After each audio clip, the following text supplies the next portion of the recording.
What's up, YouTube? Alex here, aka Intch95, bringing you guys the one true deck profile you guys have been waiting for and been asking me about like no other. I am here to be profiling Chronomaly's now that Nebradisc is released in the TCG.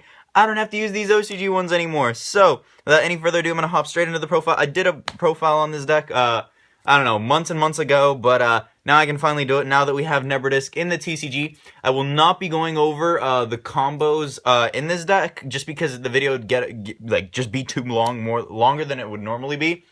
So I will be making a separate combo video for this deck, like OTKs and all the combo setups. If you guys would be interested in seeing the combos, drop a like, thumbs up this video, and I'll be glad to do those.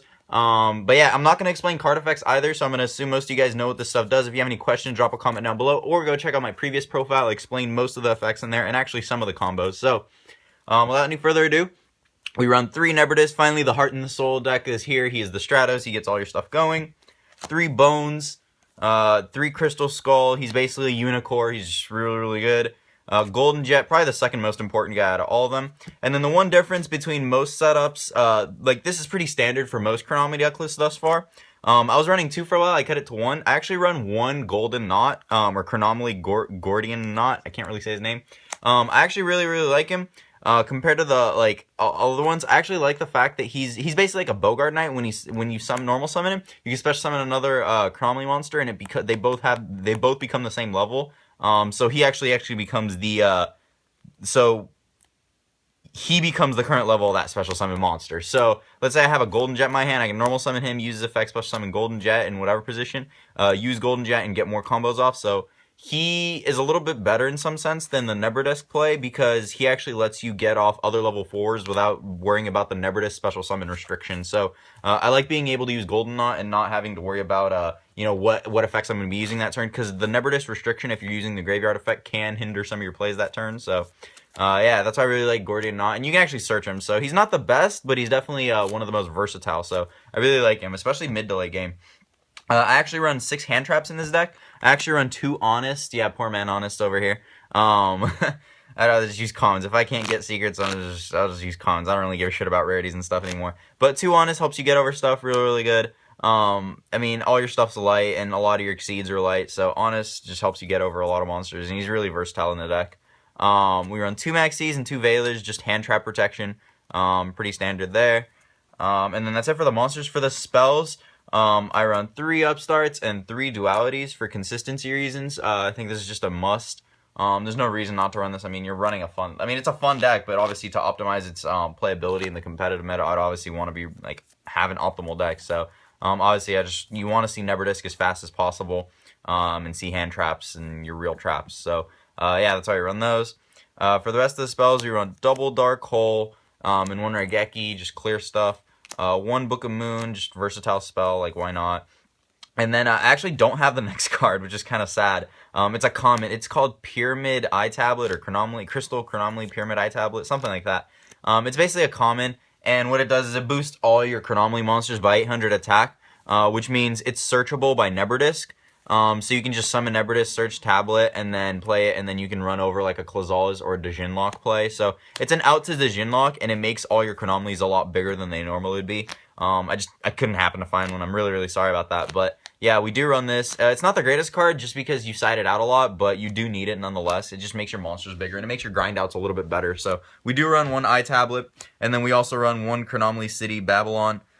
This is really good, especially when you have a lot of resources. It just lets you get off a lot of your plays, and a lot of combos with this card. I really, really like this card. It's often overlooked. And then the last spell we use is 1 Soul Charge. Just helps you get a lot of your combos off. It's very, very good mid to late game, and it's easy to dig for it with cards like Pot of Duality, so you can set up a lot of combos.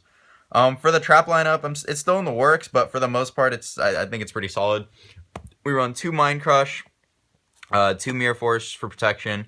I side the 3rd Mind Crush and 3rd Mirror Force, just so you guys know. 2 Fiendish. I was trying Breakthrough Skills, but Fiendish is a little bit better because it lets you keep, it prevents you from taking damage with this deck, and it helps you keep a monster on their side of the field, guaranteed, to where not only do you not take damage that turn, is if you Breakthrough Skill them, they'll have a monster and you'll take damage, but with Fiendish Chain, they'll have a monster for you to use your Gorgonic Guardian, your Ragna Zero combos, or your Machu Picchu guy combos. So this is actually really, really good. I like this a little bit better than Breakthrough Skill in this deck. But Breakthrough can have some uses, but I think Fiendish Chain is just a little bit better right now.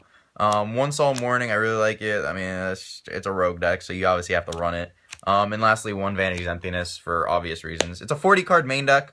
I think the only things I would probably consider is maybe like a third Fiendish Chain in the main deck. I'm not really sure what I would cut as of now, but it's been working pretty solid. The extra deck, I did make an extra deck for you guys as well as a side deck. However, for the extra deck, I do need to preface it. I actually have a 20 card extra deck, and the reason I say that is I have a 15 card extra deck I would be using just because it's a fun deck and I wanted to have fun with it. So there's a couple cards I wouldn't necessarily be running if I was playing this competitively, which you guys will see in a bit. So I did, and there's two cards obviously in here that are quite expensive, so I wouldn't expect everyone to be able to have access to these cards. So I did give you guys 5 extra deck cards in here that you could pick from to replace those two extra deck cards. So you guys have some choices. So the first 15, it's pretty much what I would be running, and then the last 5 cards are the ones that you guys can choose to replace in the extra deck. So, yeah, I'm your two-time wizard. So, yeah, time wizard here. The first 3 combo cards, where your big combo is basically we run 1 Gorgonic Guardian, 1 Hyuk, and 1 Machu Picchu guy. We only run 1 of each. You never really get the combo off more than once per game, and if you are getting the combo off, it's usually an OTK, or close to an OTK. So, it's very, very good. These are all your centerpieces. I mean, they all, they change attack. They pretty much, if you're ever getting out these two with your combo, you're pretty much going to be able to kill your opponent as long as they have, if they're at 8,000 and you haven't upstarted them, or they're just at, let's say they're exactly at 8,000, if they have a 2,800 monster on the field, just these two attacking with this is game because it'll make their monsters 0.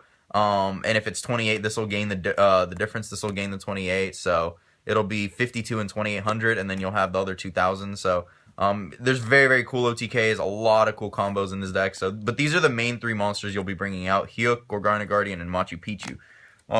For the rest of the extra deck, we run 1 Hyades. This is actually one of the lowest utility monsters, but we have to run it because it's a level 3, and it lets you make an instant Ptolemy and then a Guy Charger. So he can put all your opponent's monsters to defense and then be able to just run over everything. So there's some really cool plays with him in here. And he's really easy to bring out. So it's basically an instant.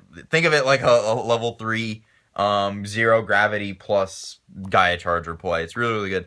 1 Ragna 0 for the combo of Gorgonic Guardian and him. It's very easy to get off and free drawing cards or Hyuk. Like, there's just a lot of combos with him because you can manipulate your opponent's attack. 1 Omega, he's very good for the other combos with Pleiades or Machu and all the other combos that you get off with him. He's very easy to protect. 1 Silent Monarch, 1 Exiton Knight, and then the next 2 cards, actually, you guys don't have to run. I just run them because I have access to them. But 1 Giant Hand and 1 Dvorak. Obviously, I would probably be running Giant Hand for sure. Dvorak is just a little bit of a fun one. I really like this card, and I don't really have any other deck that I would run it.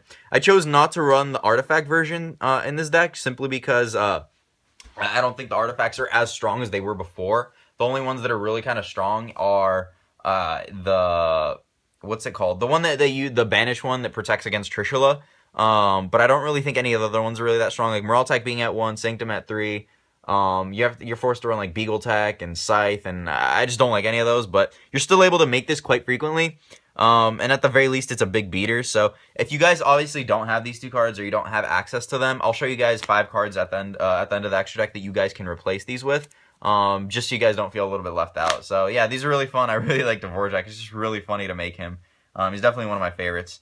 Actually, yeah, I'll finish the extra deck and then I'll show you guys the 5 cards that you guys should replace or could replace it with. So anyway, continuing on with the extra deck, 1 Volcasaurus, 1 Durandal, very, very good, very easy soft locks with him. Same thing with Pleiades.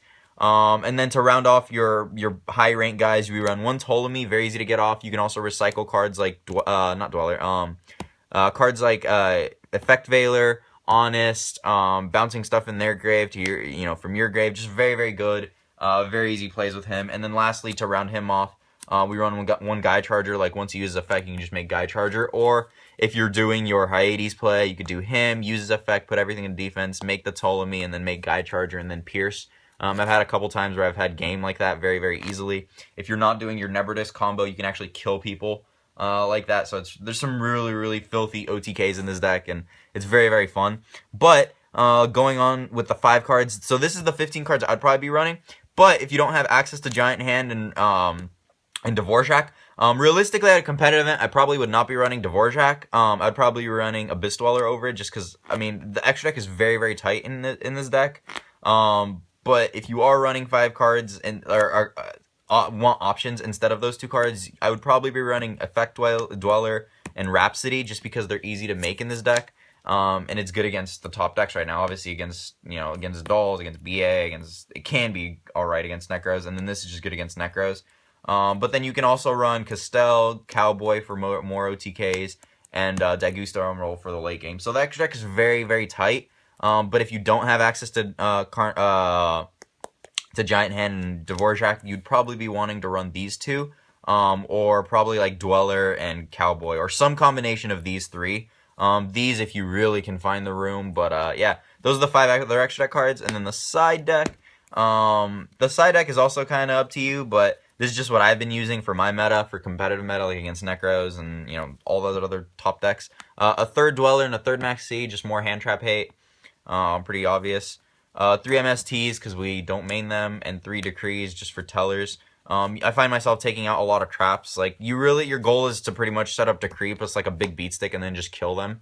Because they can't play Yu-Gi-Oh without their traps, whereas this deck actually can play Yu-Gi-Oh without their traps. So Royal Decree is just really, really good with with all your stuff and being able to protect your setup. So very good, helps you get your OTKs off. Against Shadolls and BA, 3 Shadow Imprisoning Mirrors, and then the last cards are just one-ofs. I run a Torrential just for the Star Seraph Dolls, and it's all right against Necros.